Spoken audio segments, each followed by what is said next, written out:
ছেলেরা বলো বাবা, তোমরা যারা মাগরিবের নামাজ পড়ো নাই, হ্যাঁ, লজ্জা কোথায় তোমাদের? শরম কোথায়? এই বেহায়া, কোন লজ্জায় আল্লাহর জমিনে চোখ তুলে তাকাও? হ্যাঁ, নির্লজ্জ। জি জি জি জি জি। মুসলমান এত আত্মমর্যাদা বোধহীন হয় কিভাবে? মালিককে চিনে না, বানানে ওয়ালাকে চিনে না, গোলামি বুঝে না, সেজদা দিতেও মন চায় না। মুসলমান এত পাষাণ হয় কেমনে? আরে তার মা কোথায়, তার বাবা কোথায়? আরে তুই কোন মার দুধ খাইছত রে? তোরে কি মা দুধ খাওয়ায় নাই?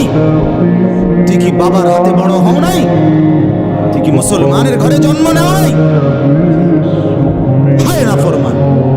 মা বাপ গুলোকে বললাম, কি ফুতেরে মা আমনে দুধ খাওয়াইলেন? এই অপদার্থ তো সেজদাও দেয় না। হ্যাঁ, এই বাপ, কার লাগে বিল্ডিং বানাইলেন? এই হাইওয়ান তো সেজদাও দেয় না। কার লাগে সোফা বানান? মাত বড়ি দেন, চা দোয়ানে বইয়া গপ মারেন, জিফুত লইয়া বালা আছি, কিতা বালা? এ ফাঙ্গা সাত্তা লাফিয়া কানজে, এ কারণে বালা। হ্যাঁ,